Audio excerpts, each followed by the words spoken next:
So, Chris, this week, well, actually, sort of last week, I have an apology to make. I said that we'd be a little bit late with this show, and we are late, just later than I said. So I did want to apologize, but I was very busy. I was up far north in Australia watching a crocodile show, and I want to play a little excerpt of that croc show at Australia Zoo, which I highly recommend.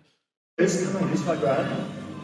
Looking to hunt and eat people specifically. That's not how they work. It's been on the planet for 240 million years, just the way you see them there now, right, for 74 million years. And the reason they stopped evolving 74 million years ago is because they're absolutely perfect in every single way. So I took my kids to a croc show at Australia Zoo. It was really, really cool. And you might be asking, why am I playing this audio to you or showing it to you if you watch? And that's because last week, I think it was last week, I'm a bit out of touch, but Google launched a new, what they call an experimental model. So Gemini 1.5 Pro experimental. And along with this launch, they just said it's available on Google AI Studio. So we don't really know a ton about it. It's just an experimental model. And of course, you added it into SimTheory, which gave me this idea. What if I could upload my video from the Crocaceum at Australia Zoo and try and use that to test the difference between video understanding with this new model, which has a 2 million context window, which is ginormous, and just see what the results were. But before I do that, do you just want to give some insight into the Gemini 1.5 Pro experimental Yeah, so model? it was simply just a tweet that came out and someone shared it in the This Day in AI Discord. And so I immediately checked to see if we were able to add it with the existing Gemini API into SimTheory, and we could. And we got it in there. I've been using it a fair bit. I know others have too. There's a few issues with it around it sometimes cuts off its own output, like it'll just stop outputting tokens, and it's a little slow.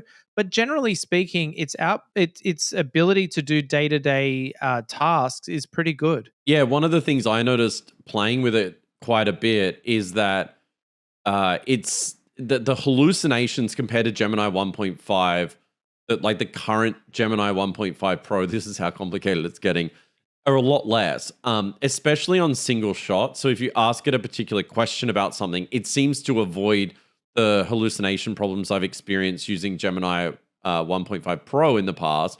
But then I found from my testing, as you go further down the chain, like the more questions you ask, it does start to have that same hallucination problem that I've experienced in Gemini before. I don't understand why this model is like it, but it just seems to be. I didn't experience the same, but I'm sort of just probing it with individual things all the time and not having that extended conversation you're describing. But I think the thing that excites me most about this model, right, is talking about that 2 million context window being available to it. And, you know, we've talked on the show many times, like, oh, you could upload X amount of books or, 2 hours of high definition video to it or whatever it might be. And I think a lot of the time you struggle thinking about use cases for like, why would you need a 2 million context window? But I think the most interesting thing, and I need to try this out in the wild for some time, is if you think about using AI as a companion throughout the day as you work, having that context where it's just one session and it's just keeping context about everything you're working on and discussing during that day, including like images, code, videos, whatever it might be. I mean, that's a pretty big deal if it works in practice. I mean, we need to see that happening. But I think that's one amazing capability of this model.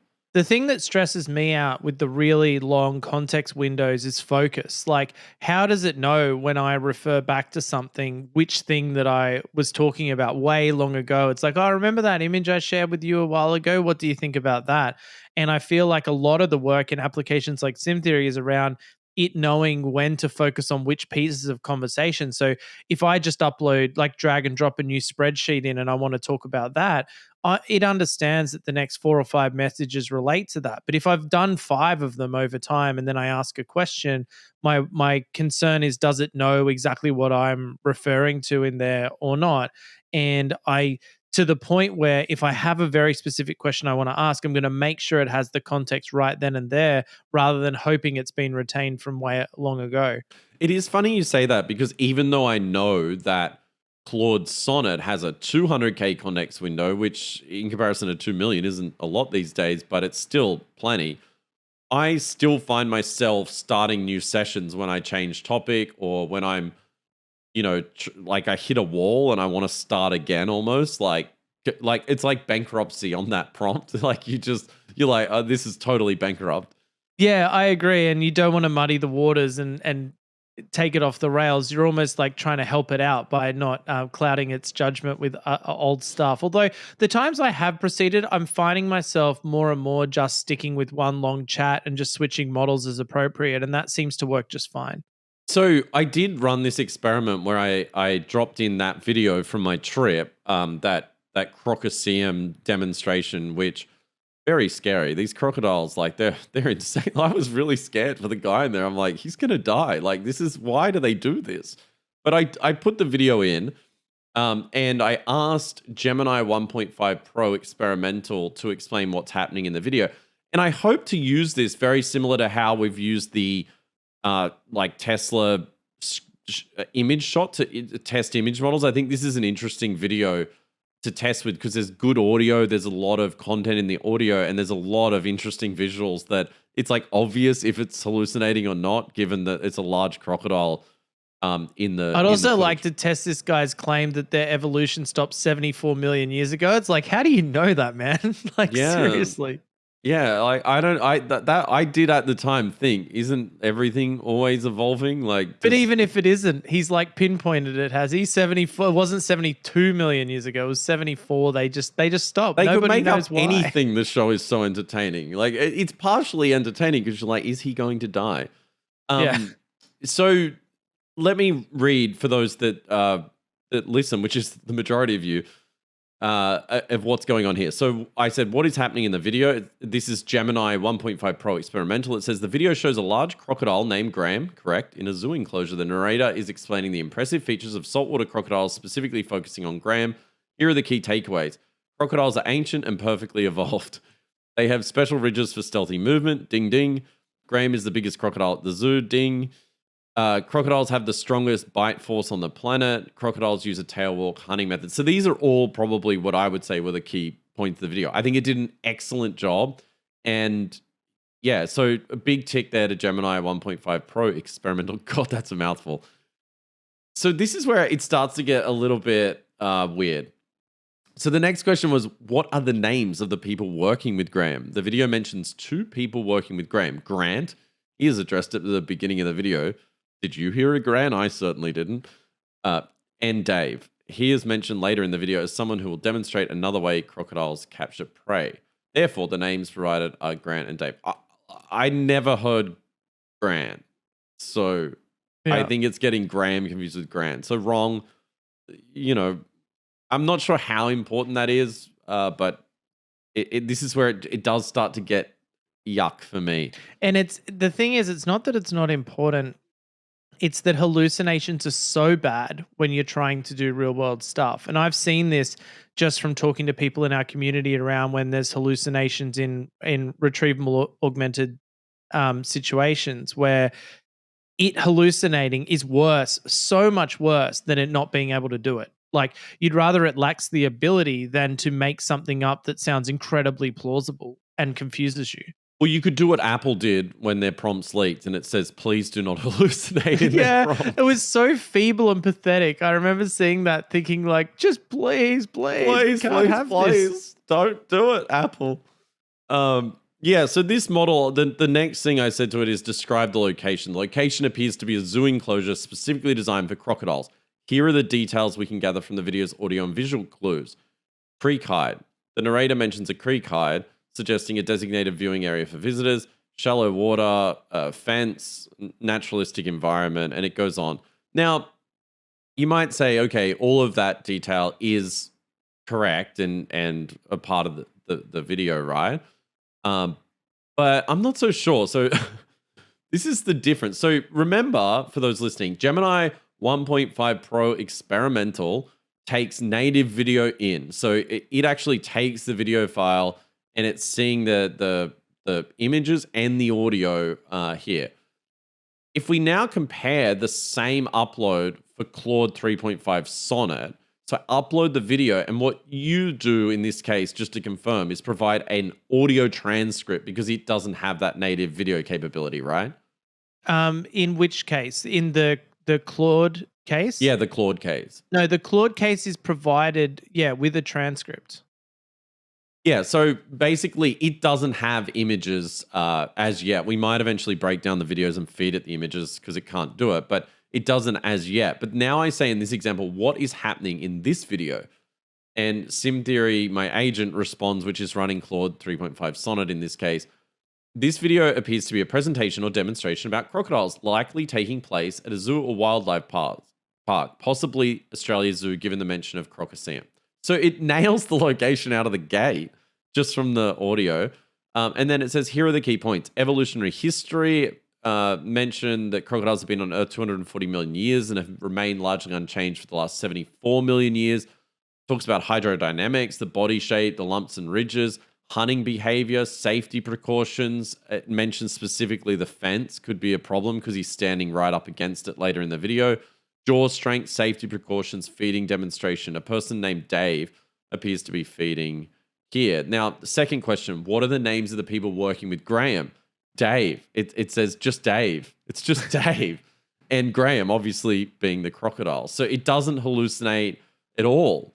In fact, it's way more correct than Gemini's experimental model. Describe the location. It's like the presenter mentions the Crocoseum. So it's in the Crocoseum. That's really what I was looking for. So it's saying Australia Zoo, Crocoseum, bam. It talks about a water feature, fenced enclosure, creek hide, similar to what Google did. Limited space, and he's correct. There's limited area for the presenters to move around with this crocodile in there. Outdoor seating, multiple crocodiles. That is not necessarily wrong. But it says it suggests that there's multiple crocodiles at the facility. So not necessarily wrong there, but it just says very likely it's at Australia Zoo and a demonstration in the Crocoseum. It's even interesting that it talks about likelihood rather than just confidently stating that it is there. Yeah, so here's the thing, right? The 2 million context window they advertise and go on about, I think the underlying Gemini 1.5 model is just so susceptible to hallucinations. We have literally seen this from when everyone was using those AI search snippets, obviously powered by that model. Like, they need a new model. I don't think, I'm not sure what's changed in the experimental. I guess the 2 million context, they just didn't release any detail in it. And I don't want this to turn into a on Google session, because the reality is a lot of their stuff is improving rapidly. Like, I noticed in AI Studio now, it's easier to get an API key. It's easier to get into it. It's much easier to get started. Still can't drag and drop a file directly into it. Is it really that hard, boys? Like, come on. But yeah, so anyway, my takeaway is Sonnet is actually better at interpreting the video than Gemini 1.5, even with the native feed of the video. It can see it. And I suspect it's putting more weight onto the visuals than the audio, because the audio contains a lot more information about this particular video. Yeah, I was thinking that as you were describing it, that maybe just the nature of the problem you're giving it is more suited to what was being said rather than what was being seen. Like, really, once it had seen the first photo of the scene, it probably didn't change that much what was going on, really. You weren't asking it to describe the action, for example. Yeah, I think, though, if I'm looking for a hallucination-free way of summarizing my videos, though, I'm not going to use Gemini, right? It just seems like in this case, Sonnet would be better. I'm interested to try things like throwing a whole code base into the 2 million context and just seeing if it can pinpoint things. Yeah, and I think a lot of it, and we talk about this, and that's what we're trying to do with SimTheory, is a lot of it is around the convenience of marshalling all the data in order to get that context into that window. Like, it's very easy to say 2 million context window, wow, I could put my whole code base in there. But the realities of actually doing that, it's very cumbersome, time consuming, and you're just simply not going to do it when you're trying to get real work done. You need an interface that makes those things a no-brainer, like connecting automatically or somehow relaying it, getting changes back. And once you have that, then I get it. Then I would use it. But right now, to actually utilize what's available is quite difficult in some cases. Yeah, it seems like a lot of these features, when we talk about them, are actually designed more for developers to use in their app. Like if you've got, you've got some sort of video editing software and you want to feed a bunch of it in and write captions for videos and things like that. Like it seems like a lot of these features are designed to be accessed and then thrown into an application where the user doesn't have to necessarily like populate a 2 million context window. But I think for wanting to try it out to see and get an understanding of use cases as a developer, like what can I actually do with this thing, or what could I build that would be interesting?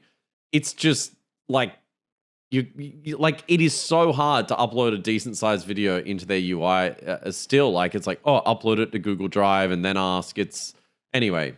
I don't want to bang on about it, but it's an interesting model. I think there are improvements, definitely. Like it's hallucinating less, but the hallucinations are pretty intense. I'm going to try and use it for a couple of days and just see how good it is. But well, I did try to use it for a couple of days, and the issue I kept running into was the speed. Like it was very sporadic in terms of its speed. It would just sort of go in fits and starts. And when tokens stream in from a model, it has a sort of cadence to it, and you're like, okay, Grox is like really like maybe a bit of a delay at the start, and then voomf, it outputs things really rapidly. And I've got something to talk about with Groq in a minute. But whereas other models will be slower but consistent. The thing about this one seems to be it's slow and inconsistent. So I understand it's experimental and they may not have the hardware dedicated to it, but in terms of it using on an ongoing basis, it just was so unreliable for me. I was like, regardless of the quality, I know I can very easily switch to a model that won't have these problems. And so the temptation was there to just switch away from it. yeah, so this is like the mind-blowing thing, right? We often refer on the show to the LMSYS chatbot arena leaderboard. And a lot of companies, as you know, like OpenAI, secretly release their models on here to get a sense in the battle arena where you compare models, but you don't know which one they are, and you say which response you prefer ahead of releasing the model so they can brag about it. I mean, like literally Meta did that with Llama. Now check this out. So the current rankings, Gemini 1.5 Pro Experimental is the number one on LMSYS. The second is the latest GPT4o, which we'll talk about in a minute. Came out today, right? Literally came out today, so it's clearly been like hidden in the background. Then you've got GPT4o Mini, which I just don't believe. And then you've got Claude 3.5 Sonnet. I again, my own personal experience does not compare. I definitely find it unbelievable that GPT-4o Mini is above Claude 3.5 Sonnet, though I do disagree with you. I think that Mini is very good. Like I often use it. It's the default model in SimTheory. And I get great results with it, often to the point where like a lot of my decision making is driven by, did I need to switch model to get something done? And that's one where I very rarely have to switch away from it. Look, I think a full credit to OpenAI with Mini. Like I think it improves on GPT-4o, and I'm not sure if anyone else has noticed this, but instead of literally just spitting out a bunch, like it's sort of like goes down one path we've talked about on the show before, spits out all the information. Mini does seem like more measured in its responses, maybe because it's like a smaller model. Yeah, some people have said that whole spitting out the information is almost like a thinking out loud kind of process, like we talk about in chain of thought thinking, or, think step by step. And there was a comment I looked at on Hacker News by one of the OpenAI team who basically said exactly that. He said that we essentially have to tune those parameters and decide how much output it's going to be tuned to give. And he feels like Mini is actually tuned better in that respect than GPT-4o was, because of that kind of thinking out loud. Yeah, it's interesting too, because, and we'll dive into it a little bit more later when we cover OpenAI updates, but they have increased the output of that GPT-4o new edition to 16K, which means it can, create more things, like respond with like full functions if you're a programmer, or longer stories if you're trying to write with it. So yeah, and keeping in mind that previously it was only 4K output tokens, which was very small and very limiting. Like I was always running into those limits with those models. Another reason why I was often using different models to get things done. So that increase is actually a really powerful thing. And one of the reasons GPT-4o mini was so good because it came out with that 16K limit. Okay, we need to interrupt this because it is time for our first ever sponsored segment. We've finally sold out. Dum dum dum. No, not really. But we do have an important update from Crypto Cult Kurt on our Discord community. He couldn't have had a better name, really. Crypto Cult Kurt. So he's everything we represent. You can tell this is an important announcement when the name is Crypto Cult Kurt. So as you know, Chris, we refer to SimTheory on the show a lot. We use it as our testing ground for all the different models for working throughout our own day. We call it an AI workspace. And we released it a couple of weeks ago, and it turns out people really like it. And so Crypto Cult Kurt got a bit annoyed at us in the chat for encouraging people to leave average reviews on our podcast because we're basically... Which we have quite a lot of now. Yeah, we've totally sabotaged ourselves. The last review was meh, 5 stars. It's funny to me. My wife thinks we're self-sabotaging too. But Crypto Cult Kurt says... But maybe pretty please do a real ad for SimTheory each podcast. So Crypto Cult Kurt, here it is. It's going to be his comment. I have seen others say it. They listen for some time before even thinking to go and visit SimTheory.ai and then realized how cool it is. Record it once or have someone else do it, but you guys deserve the traffic for what you are building, and I know your personalities just won't let you hype it up as much as it needs. So there's the announcement and call to action from Crypto Cult Kurt. Go to SimTheory.ai right now, or if you're in the car, make a mental note. Go to that website and sign up. You'll get access to all the models, a phenomenal, highly customizable AI workspace, and everything we talk about on the show, Gemini 1.5 Pro Experimental and Flux, a new image model we're going to touch on in a minute, is available there right now. And Chris, I have a special offer. It is if for the first 10 people that go to SimTheory.ai and sign up, I'm going to send them a SimTheory t-shirt.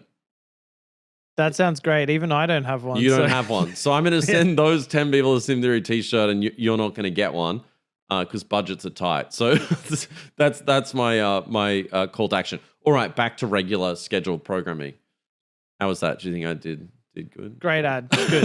SimTheory.ai. All right, back to ragging on things on the leaderboard. So I do want to finish this up on the leaderboard here for a minute. Should we just not trust this anymore? Like, it just doesn't meet up with my lived experience, or are we just mental and this is an accurate representation? Like, I kind of questioned who the hell is going to the side-by-side battle arena and playing around with these models all the time. Like, I only ever use it to try and get sneak peeks into new models that come out. Like, I just question who is spending all day battling it out.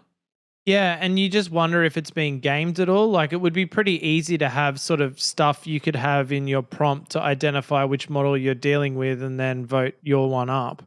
I mean, I'm not quite that, well, I am that cynical, but like maybe there is some gaming going on there, or maybe it's just that our use cases are different to others, or the way we change the prompts is different. But certainly if I had to rank the models right now, I would definitely still say Claude Sonnet 3.5 number one would be my opinion.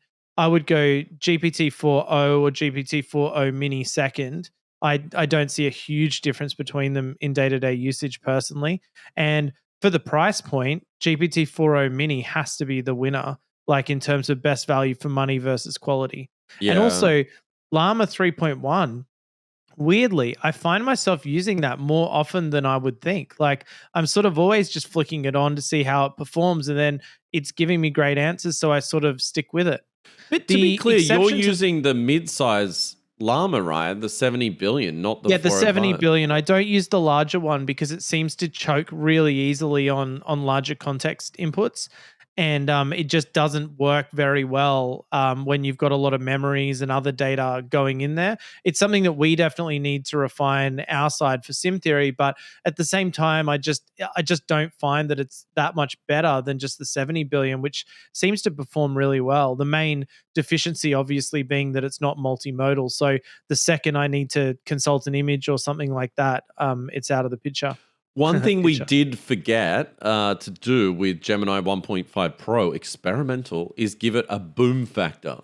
Oh, yeah, that's right. We were talking about this during the week, having some sort of automated test that we could, publish as a boom factor for different models based on criteria we care about.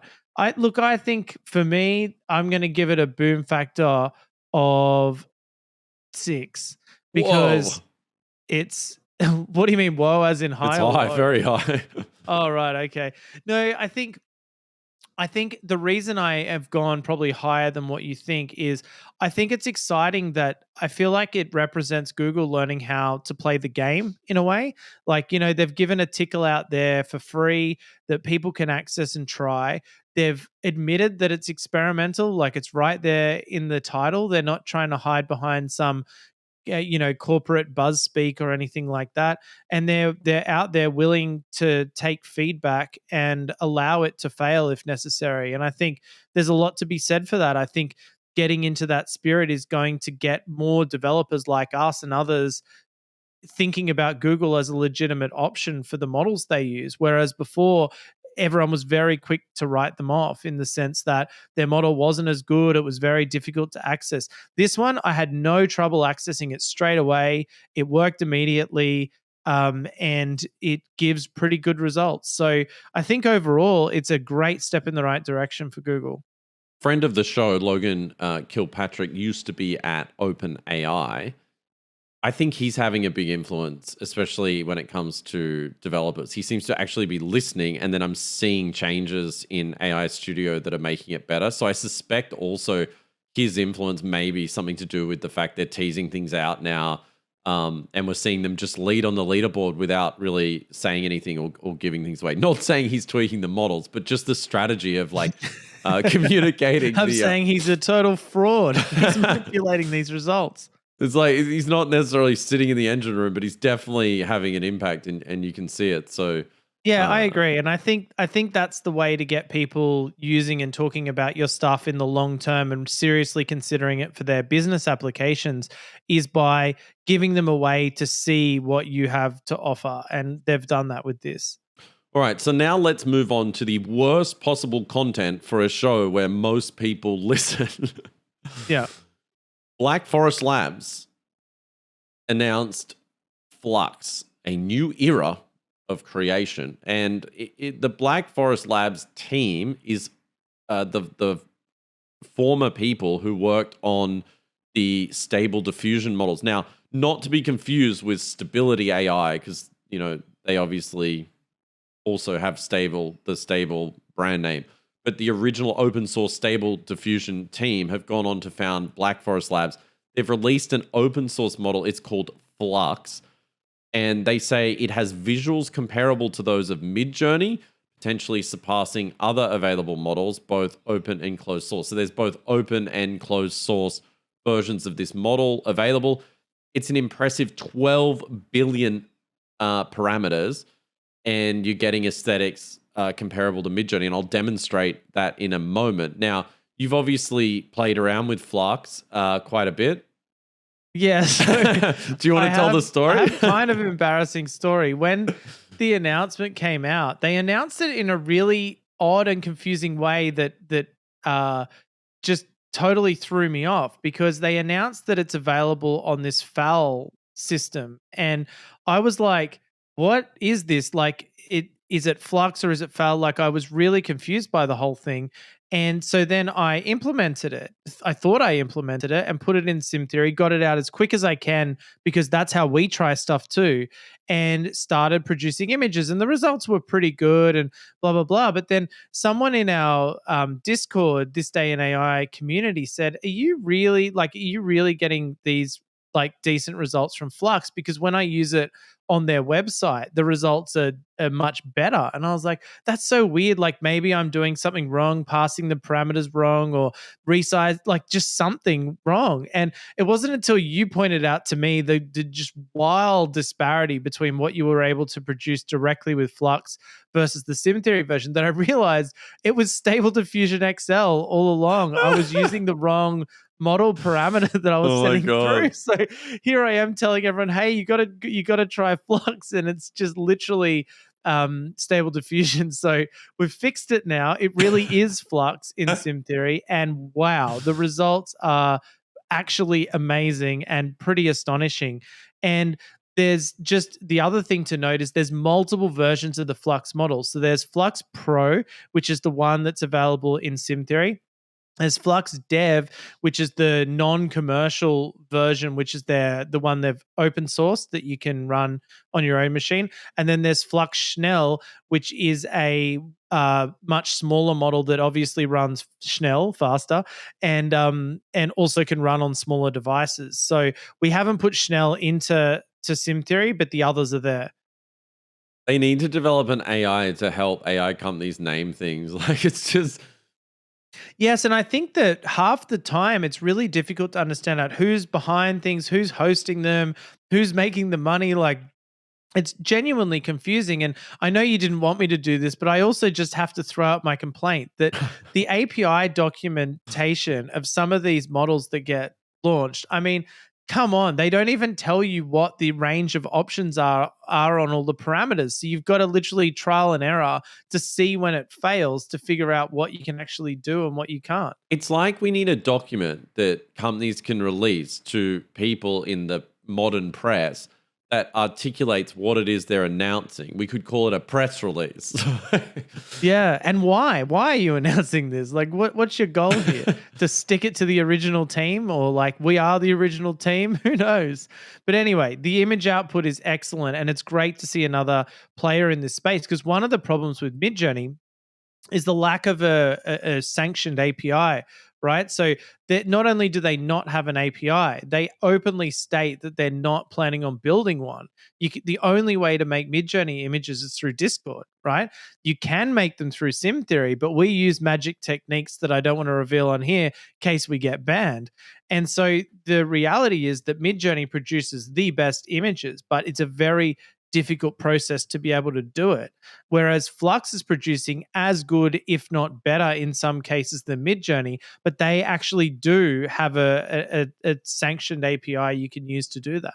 Yeah, I don't And you can run it understand the yourself. Midjourney strategy. Like, just it's like almost anti-capitalist because it's just they don't have an API.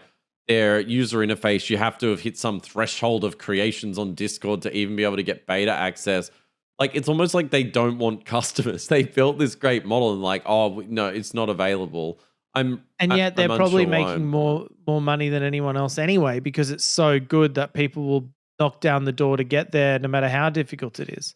So I've got a few tests I ran, and I want to show you them and get your reactions to those tests to see which you prefer out of Midjourney and Flux. But before I do that, one thing that I want to highlight, which I'm majorly hyped about, is this, which is they literally have on their website a link. This is Black Forest Labs. What's next? And you click it and it says up next, text to video for all. And in the forest, the Black Forest, you have an old school TV that if you wait long enough, it starts playing demo clips. I'm going to have to refresh it maybe. Oh no, it's deciding not to do it anymore. Yeah, here we go. So it literally starts to play like amazing, obviously cherry-picked demos, but honestly, it looks on par with Sora.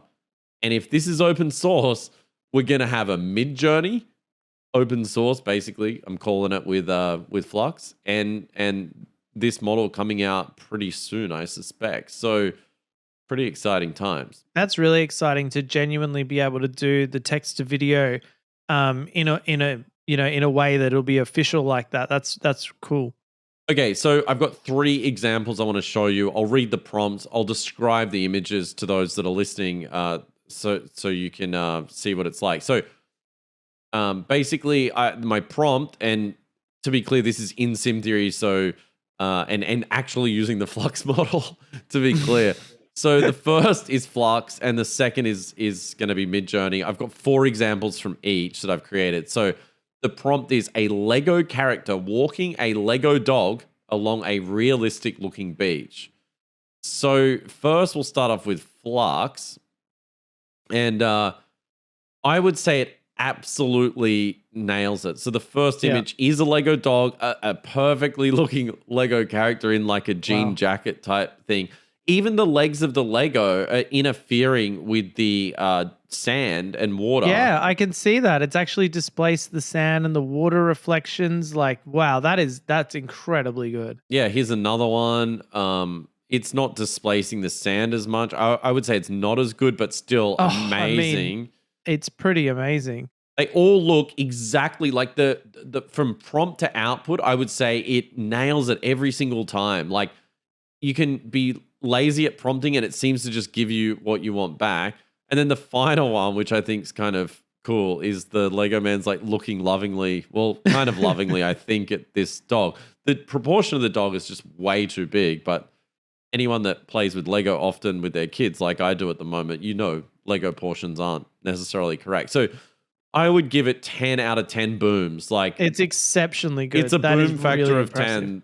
And so let's go to Midjourney. So on Midjourney here, I've got a Lego character walking a dog along a realistic looking beach. So same prompt. This one is kind of like very they're not walking. distorted. They're facing the wrong direction.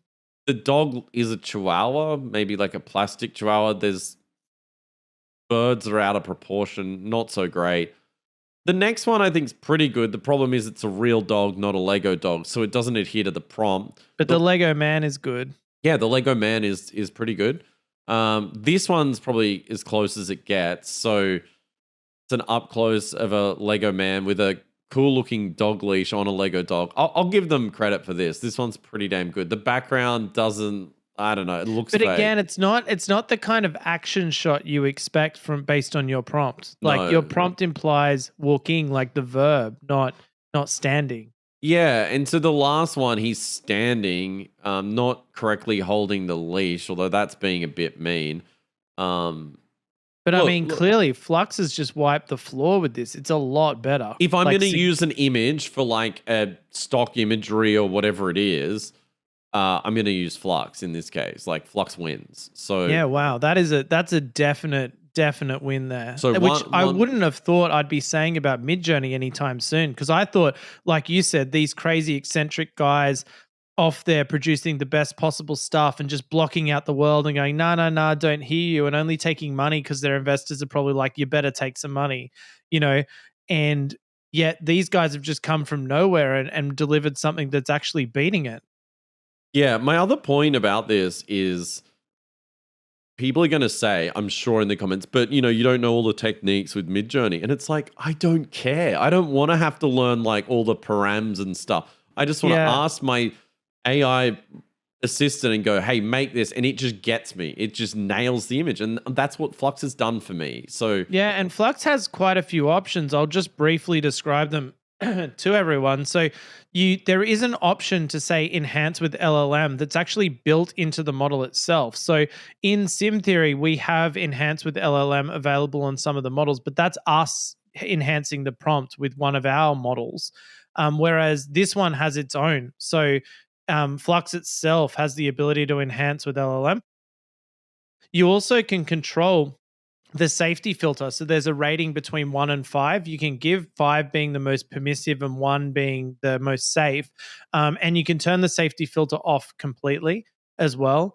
And then additionally, there's options around how close you want it to adhere to the prompt. So like in your case, I think you probably had 5 out of 20 there, and it still adhered quite closely to your prompt, but you can set that rating even higher. And then you can also configure the number of steps it does, which I guess is how refined the image is. And that's just one of those things you might want to tweak to do things. You can also do negative prompts with this one as well. So say, you know, you don't want it blurry, you don't want it inaccurate, or anything else you don't want. You don't want it to hallucinate. Yeah, no hallucinations. That's the Apple model. But yeah, so I think that now that we've actually got it into SimTheory properly, I'm really keen to try with it. And all the examples I tried were really, really nice. Like the output just blew me away. Just how real it is. And like you were doing some this morning of like, ladies standing in a swimming cap outside the Eiffel Tower. Hey, and that's these, coming up. You gotta oh, rate is the it? latest Sorry, outputs shit. of I'm this. ruining. All right, well, I'll be quiet. You're then. ruining the bit. Okay, so next one is an attractive woman standing in front of the Sydney Opera House wearing a t-shirt with a man that looks like Geoffrey Hinton on it. The shirt clearly says "still relevant." She is smiling. That is a hard prompt. Like that is There's a not lot to easy. it. So then And in my experience, I wouldn't have even tried a prompt that detailed with an image model because it wouldn't get it. Yeah, exactly. And that's why I threw it at it. And what we got back is truly hilarious. So it is an attractive... You're going to have to describe this one for the listeners, Mike. Yeah. And I want to see how you do that. So controversial.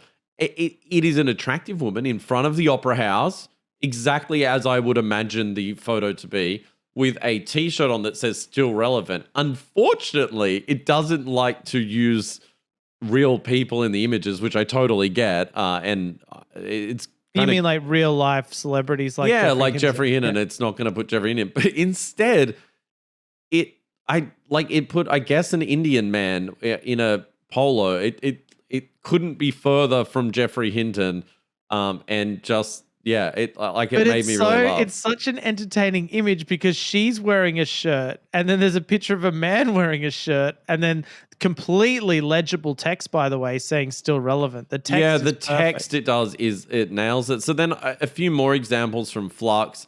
This time it's still relevant in like cursive, and a black man on the front of her t-shirt. It loves brunettes, that's for sure. Yeah, it's a brunette.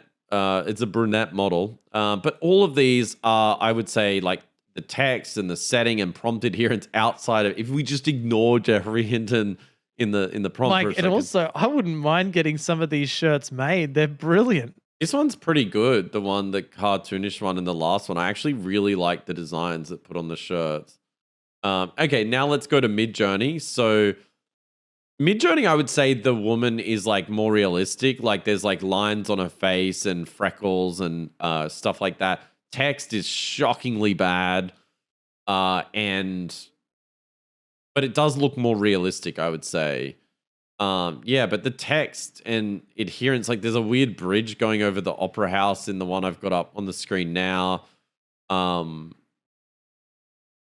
would say Midjourney seems to have been trained on a lot of real photos. Like they sort of robbed Google Photos or something, because some of them do look truly like photorealistic. they're just being plucked out of an existing photo and changed slightly. Yeah, so that is that one. And then the last one, just for a bit of fun, I did Stable Diffusion XL, which according to you is Flux. I'm never letting this go. But it is just, let's not even bother. It's just terrible. I mean, the photorealism of it's pretty good, but the background scenes are just shockingly It's very bad. faded. And I think that to criticize our own experiments, and I think valid criticism is a lot of these models do require a bit of parameter tweaking to get what you want. But as you just said, who's actually going to do that? It's incredibly time consuming to sit there trying every combination of variable to get what you want. If you're using these image models for something to do with work, or like you're making a book and you need illustrations for the book, or it's a game, or maybe it is t-shirt design, whatever it is, you need to be able to get the output in a timely manner. You're not going to spend an entire day on one image, gradually becoming an artist who knows how to control the command line parameters of Discord. Yeah, exactly. Yeah. So out of that second test, who are you giving the points to? Flux by miles. I love those images. They're just aesthetically pleasing. They make me happy. They look realistic, and their adherence to the prompt is perfect. I mean, this has got to be boom factor like 9.5, close to 10. I mean, Flux is exciting. Like it's the first time in a little while that we've had something that's genuinely like goosebump generating exciting in terms of image creation, and makes me want to get back to like making cool AI images. One thing I was hoping it would have is image to image, but that doesn't seem to They do have a dev model for image to image, but it doesn't so far seem to be any good, or we're not using it right, which is probably more likely.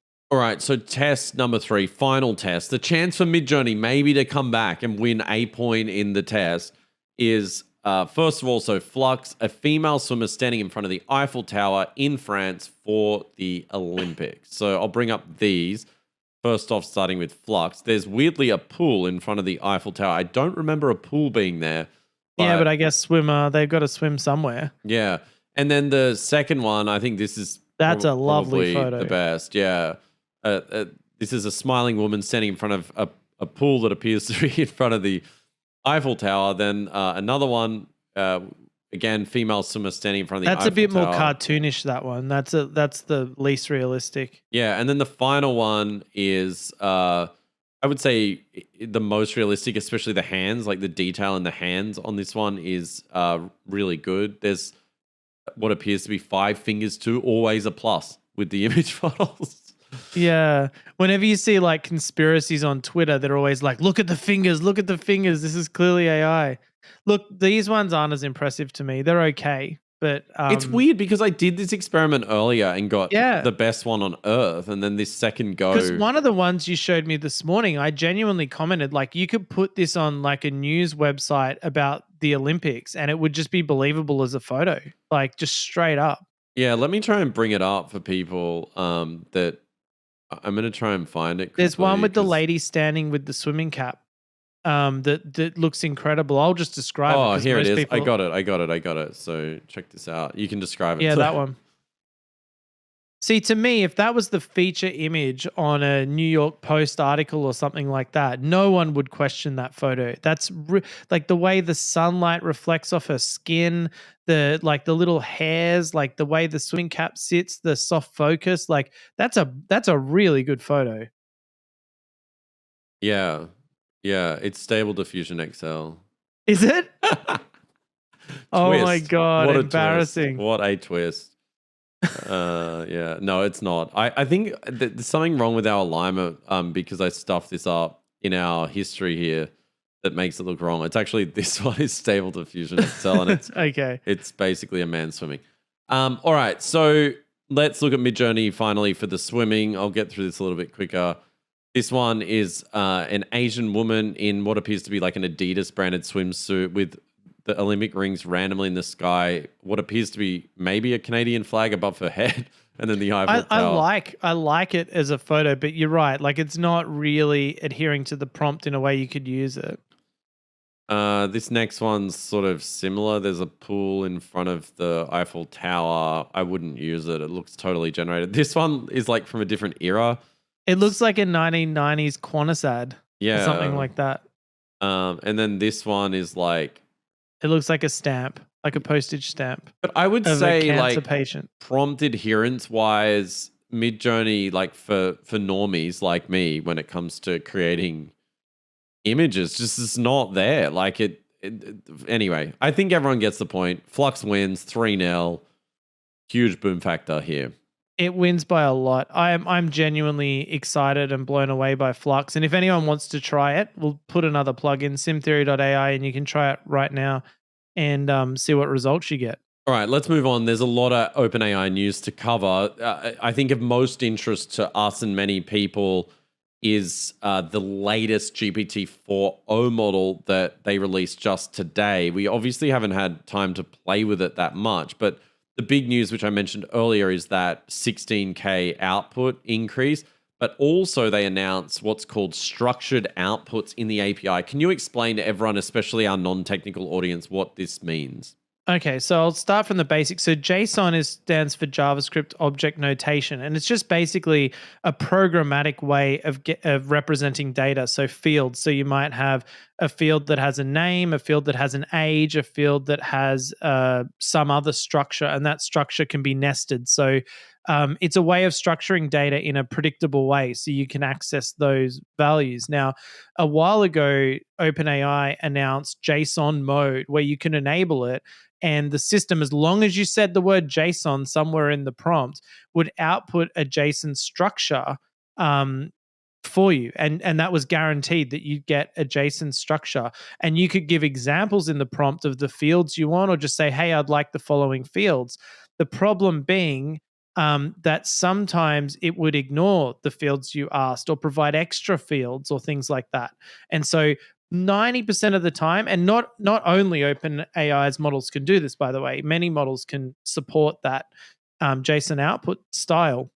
And you can get other models to support it just by telling it to. The problem is, and someone tweeted this after their response, they're like, this MF model will probably still find a way to say, here's the JSON for you. And we have I've written a lot of code that will look for, the starting open braces of a JSON thing and the ending one to try and cut out all the shit that it puts either side of it to get it out of the other models. But anyway, so OpenAI was always very good at adhering to the JSON, especially with GPT4o and GPT4o mini. It basically would do it really well.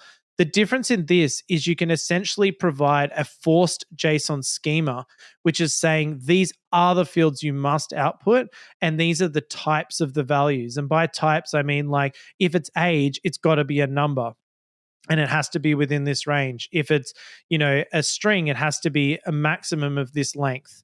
And you can actually give it strongly typed data and the fields, and it'll guarantee that it'll output all of those fields in those types. Now, in my opinion, this has two effects.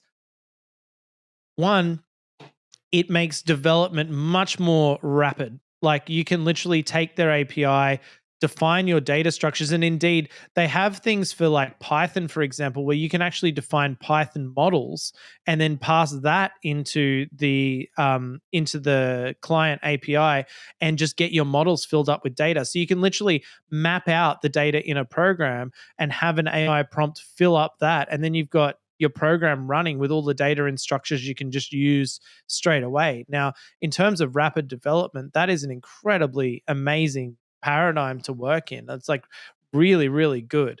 So I think it'll really, speed up development. The second effect I think it has is we've seen many times that by forcing the AI to output a certain structure, you can actually control its thinking and the way that it steps through a particular problem. So, for example, I've done things before where I'll add fields in like safety rating or explanation for why this value exists or whatever it is, and make it fill in fields that justify the fields that you want. So if it's doing some sort of predictive activity or some analysis activity, you actually force it to provide justification for its decision in a field that you're just going to ignore. But the reason you include the field is to force the AI into a mode of thinking and to force it to justify its answer. And as listeners of the show have pointed out to me in the past, you actually get it to output the explanation fields before its answer to guarantee that it's gone through that thinking process before outputting that field. So I feel like the ability to have a structure like this, and they've obviously fine-tuned it to output that structure, also means you're able to have finer control over the thinking process that the model goes through. Yeah, so it's funny you say that. One of the examples they give, and I want to come back to the other one in a minute because I think it's actually a bit of a leak as to what might be coming down the road or they're already using. But it says separating a final answer from supporting reasoning or additional commentary. The request is 9.11 and 9.9, which is bigger. Now we know this has been a bit of a meme around these models not being able to tell which is the bigger number. And so interestingly, the example they give with the structured output is they have an array, like a list of things for reasoning steps. So it gives those reasoning steps in that array, and then it has an answer field where it processes the answer. So you can see how it reasoned to get to that particular answer. So yeah, so a good example of this is if anyone watches my controversial poker video or more This Day in AI, it was having trouble identifying the suits with the image model. So I actually added fields that would be like confirmed suits are correct, things like that, where, it's providing a field that says it acknowledges that it's done a certain process in its thinking brain. And those things actually work. And so I think this provides another mechanism by which to forcibly do that, but also in a way that doesn't screw up your output so you can't work with it. I think developing with AI models, it's almost like an art form. You've really got to be working with it to make sure you're getting the best possible output in terms of the way you prompt it. But at the end of the day, what you really want is the answer. You really want the output to be in a format that's really just straight away easy to use. And a lot of the code you end up writing with different models is around doing that. And that's why fine tuning works so well in cases where you're doing classification or the same problem over and over again, because you can fine tune it to only output the very bare minimum you need, which means inference is a lot faster. And also it's cheaper because it's faster. And so this is another case where you can avoid all this unnecessary output, like by giving it a data structure that only has the bare minimum of what you need. You can pay for less output tokens. Like it's going to save you money. The other interesting tidbit I mentioned is around this example they give, dynamically generating user interfaces based on the user's intent. I kind of wonder if this is something that will eventually come to ChatGPT, where it constructs, I think many people have talked about this for a while, constructs an interface or a component based on what you're saying.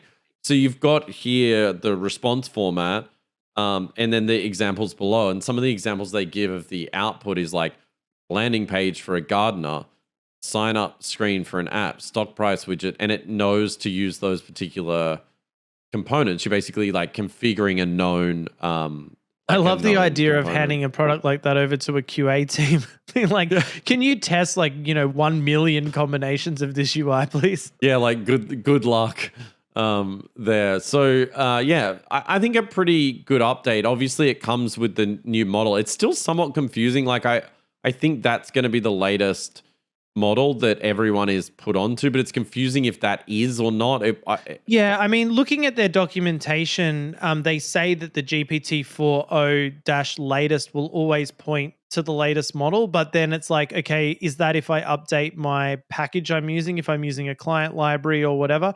In SimTheory, I've explicitly pointed out GPT4o at that new model, so you're definitely using that. And I just didn't want the ambiguity there around which one are we actually using. So that's the way I handled that.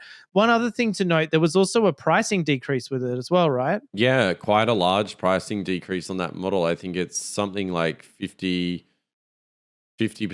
less. I'll find out in a minute, but yeah, it is truly it's truly good. Like it's come down right in price. I had it written somewhere, I can't find it, but I'll get back to you. Yeah, and we're starting to see like things around speed and reliability and price that are really actually becoming factors in decision making, because if I can get like similar result, like, because we always go to Claude 3.5 Sonnet as our sort of go-to in terms of in my opinion, the epitome of quality. Like if I've got a problem that I definitely want to see the latest and best answer for, I would use Claude 3.5 Sonnet, but it's pretty expensive to run. And if I can get near quality answers with GPT-4 Mini or now with GPT-4o with significantly cheaper pricing, then I'm going to do that, because I think that it makes a massive difference in terms of how much stuff you're able to put through it. Now, the other thing that you noticed today is SimTheory has a search feature similar to Perplexity, where you can type /SE, search anything, and then you'll get summarized results with sources. Now, that stopped working. And the reason it stopped working is one of the decisions we need to make is this a news search? Is it just a general search, or is it a finance related search? And we adjust the parameters to the search based on that. Now, to make that decision, we actually were using Groq with Llama 3 to make the decision because it's so fast. But Groq has a lot of reliability issues. And the two main issues they have is, one, it goes down all the time for some reason, and you get 503 errors. And the second one is, even though it can output tokens really quickly, that time to first token with Groq is wildly unpredictable. And I'm guessing it's because they have limited hardware and you're in some sort of queue.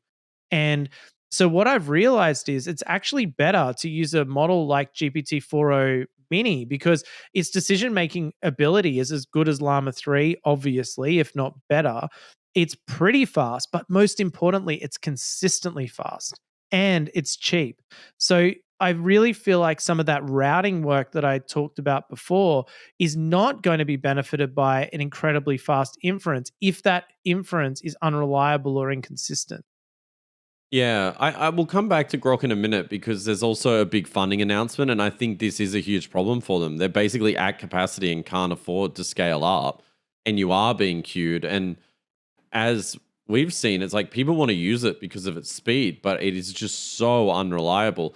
So I did get you that pricing information, I promised, for those listening. So it's on the input tokens, 50% price reduction on GPT-4o. Now, I don't really get this at all because this tweet from Kyle Corbett says, wait, did OpenAI just drop the price of GPT-4o, the real one, not Mini, by 50% without even announcing it? It kind of seems like that's what happened.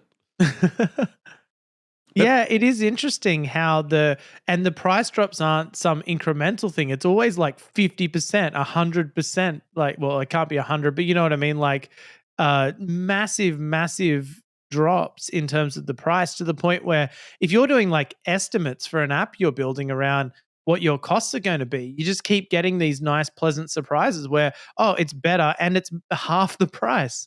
Yeah, I mean, it's just literally the price is going down, down, down, down, down. And I think that where the real decision making around that is around frequency and size. So, for example, frequency is things like I was just talking about, where you're making a common decision all the time, and you're like, do I write dedicated code for this, or do I just do lazy man and get the AI to decide all the time? Now, if it's cheap enough, you'll definitely take the AI option because it's going to make better decisions and it's more dynamic. So if something's slightly off on the input, it can handle that. And then volume is like we were talking earlier, like if I want to use a big multimodal model for, say, a surveillance kind of task, like, you know, watch my screen all day and keep track of how productive I am. That's the more sort of sinister side. Or keep track of my screen and take notes so you can give me a research paper at the end of the day on the things I learned.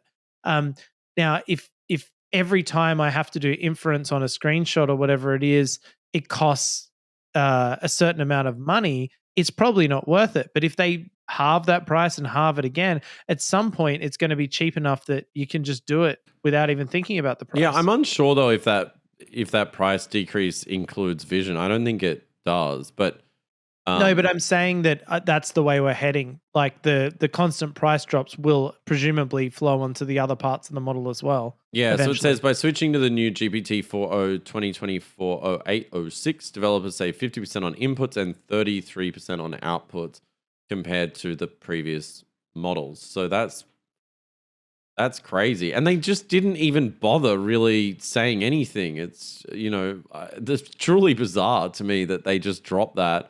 I think what's interesting overall about some of these recent announcements is, and they announced obviously Dev Day is going to be on October 1 in San Francisco, but it's also going on the road, I believe, to London and Singapore as well, a couple of days apart. So they're just going to like tour with this Dev Day to give more people opportunity to attend.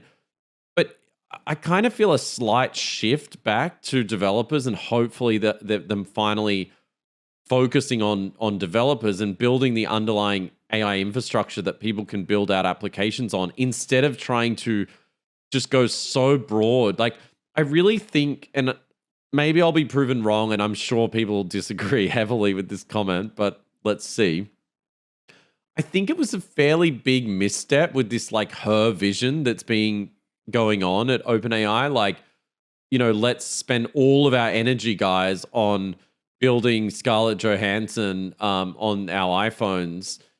I'm just I'll be interested to see if it's a party trick and a small percentage of people, like 1 to 2% of their audience, use it all the time, or if people play around with it and then never use it again, or is it like 100% everyone just, this is a new way to interface with computers and this is yes, the and future? also it's the difference between appealing to the fashionable and new. Like, it's really exciting to announce Sora, but it's one other thing to deliver it, and then it's another thing again for people to have long-term use cases that actually will pay the bills.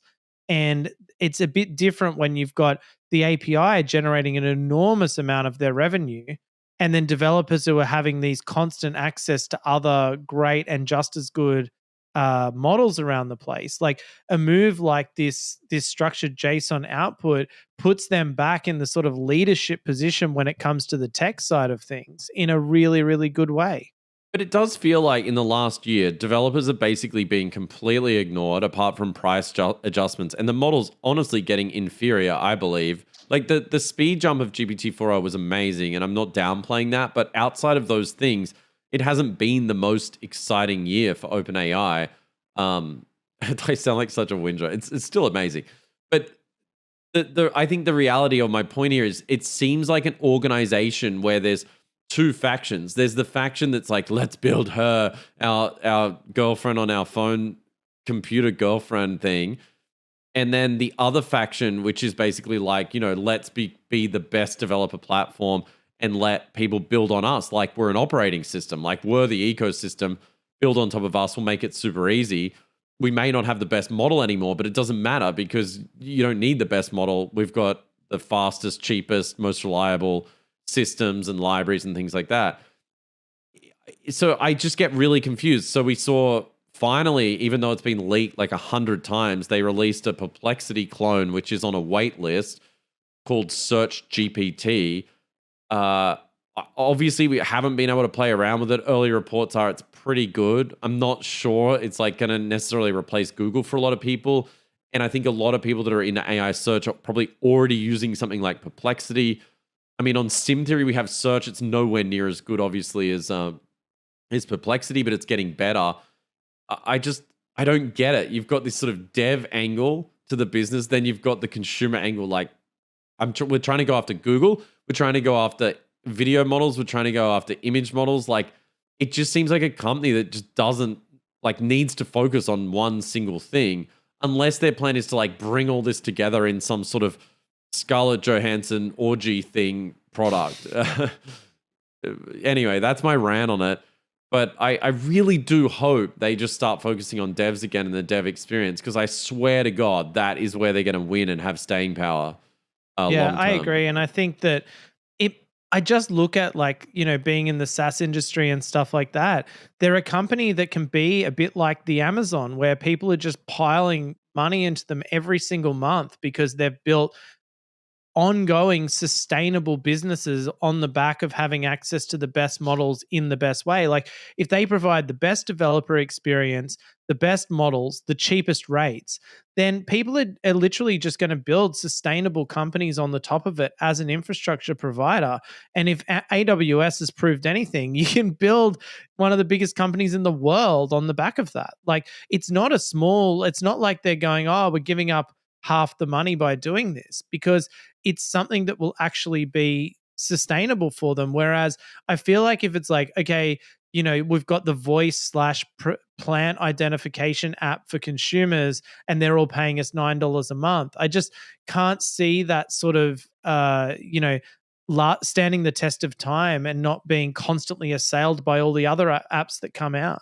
I also think things like their voice capability, right? Like, it's cool in the app, and I'm sure it'll lead to a lot of consumer subscribers for them. But I swear something like that right now, given it is clearly the best, is better to be provided to developers of like call center apps, SaaS apps, to build AI assistants into everything with high quality voice capabilities. To me, that would be better. Get like a big call center company just super reliant on this technology and this platform. Yeah, exactly. And have an API that supports it natively so you can just plug and play. And I think that's really where you're going to get the majority of developers, because one thing we always talk about is like, oh, well, why would you use the big providers if you can just download this model off Hugging Face and do it yourself? And I'll tell you the answer as someone who does that all the time. It's extremely difficult to get non-mainstream models running in a reliable and consistent way.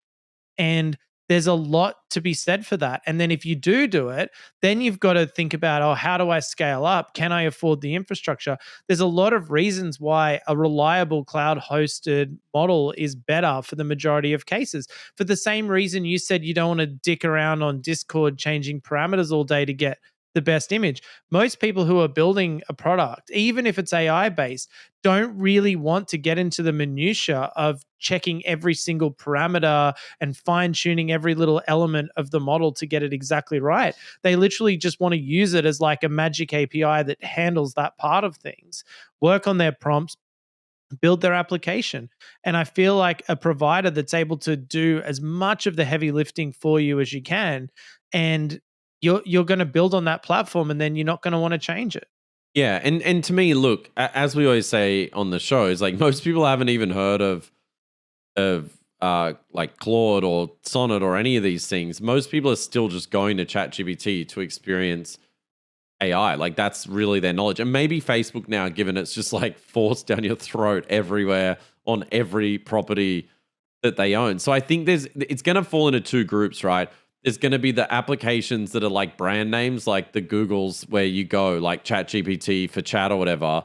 And then there's going to be the dev platform side. And so I think how people actually experience AI is through the platforms. Like if you go to SimTheory and you can do what I did on the show today, like just test quickly 3 of the image models side by side and find the best image for your use case. Like that's the experience that you're going to default to over obviously loading up all these APIs. So it seems to me the best play for OpenAI is to strongly embed themselves in the developer community and then, either concede on something like ChatGPT that, this is something we don't want to like focus on long term, or double down on it and start to improve it and ship new features.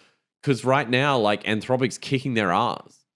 Yeah, well, that's right. Exactly. And I think even it might be feasible for them to just do those two things. It's like we just simply have the best like chatbot experience and we have the best API. And the chatbot thing is just our way of showcasing it to the regular public and staying top of mind. So we're the main one everybody knows about, which has clearly been very effective.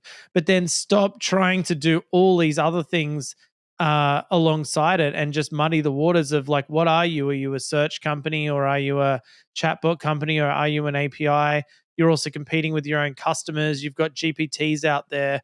Like it's really diffuse, like what their focus is. I mean, there is no focus. I think if we had seen them announce several things throughout the year, like you can now generate videos in ChatGPT. You can now do the like native GPT4o images in ChatGPT. We've now introduced search. We've now introduced voice and vision and all these capabilities. I know, look, they're slowly rolling them out to their Mac app and various apps, but it just feels like the old OpenAI where they would ship new features constantly and try stuff is gone. Everything's a wait list. Like the whole year has been, you can't get access to literally anything. Yeah, which is why today's announcement was so refreshing and interesting. It's like, well, it's just out. You can just use it immediately, like straight away. That's the first time that's happened in a long time. Yeah, anyway, let's move on because I could rant all day about it. But overall, I think this is a phenomenal update. Like the new GPT-4o model, we'll have to put it to the test. It can output a lot more. It's 50% cheaper. This is really good news.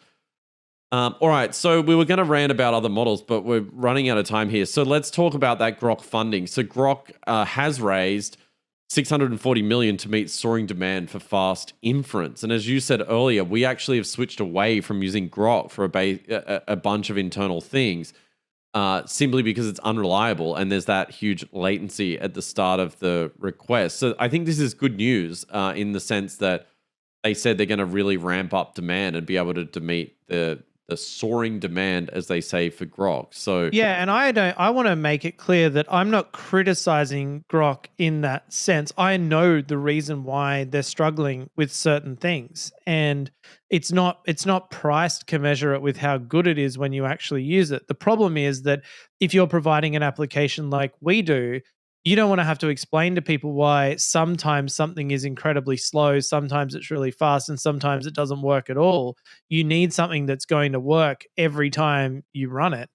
And so right now that isn't true of Grok. Like I can't count on it. Sure, I'll switch to that model occasionally and use the llamas through it as my own model selection. But in terms of like putting it at the core of your application, it's just not there in terms of the benefit of the speed isn't worth all of the times it fails. Yeah, it kind of blows my mind that there is so much soaring demand as they say for it. Like you wonder like how much of it is just people screwing around. It can't be that much. And then like of these larger companies that are clearly using it for important use cases, like Yeah, I would like to know the use cases because like something I've realized lately as well, and I mentioned it sort of earlier, is if you've got things that need to be fast, simply limiting the amount of output tokens you require is often enough to get the speed you need. So, for example, having some little code or deliberately telling the AI to be very terse in its output or controlling the output format like we see now with the JSON schemas, that can get you really, really fast performance even from regular models, like without it being run on Grok's specialized hardware. So really Grok's main use case then in contrast to that is producing larger amounts of content really fast because really it's about how fast the output tokens get out. But then I think what are the main use cases for that? And something like building a UI dynamically, like you said, might be a good example of that because there's a fair few parameters and things to output. But yeah, I'd be very curious at what people are using it for that a regular model is unable to do just due to Grok's incredible speed. what's the bet? It's like Meta Groq maybe early next year. Like I swear this company's going to get acquired, right? Like it's like Amazon or Facebook or sorry, Meta. It just seems like such a good fit for Meta to have a distribution product for the enterprise for Meta, like for Llama, to be able to be Yeah, like, we and can you serve. just know that all the major players are going to have their own specialized chips coming out. It's just they can't do them as quickly as they can with software. Like Yeah, clearly, there's no way that Grok has some patent on the technique of only focusing on the bit of a GPU that does inference. There's going to be specialized chips all over the place, flooding the market in the next few years. yeah. So we'll see how it plays out. My prediction on the record is that Meta will acquire Grok. I think it's almost certain, and I'd give it 6 to 8 months before that All right, happens. wish we could buy shares. Yeah, unfortunately, no one offered us. No one offered us. We said we wanted to How be a weird. part of that round. I would have invested, a couple of grand. Yeah, exactly. That's probably why they didn't. I could ask have us. invested all my ill-gotten poker winnings into Yeah. it. All right, we are back again. I assure you, we'll try not to have any more breaks. We intend to release an episode a week at least, and sometimes more. But I did have a holiday booked, and then also got the flu, so it's all my fault. You can blame me for us being off air sporadically, but we'll get back to our regular scheduling now, and we'll see you next week. I also just wanted to do one more call out to the hilarious reviews people have been posting. The one I mentioned earlier, meh, 5 stars. People talking about how there's no real highlights in our podcast, but no lowlights either. It's just consistently average, which is what we want and what we strive for. Yeah, the current featured review, literally, as you said, is I'll bring it up on the screen. Meh.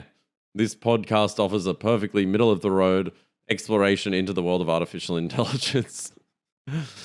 So there's I some good can't ones help in there. but think some of these have been written by AI themselves. I think they all have. Like, most of them have definitely been. So we still think it's funny. So feel free to leave a review if that's your thing. All right, we'll see you again soon. Goodbye.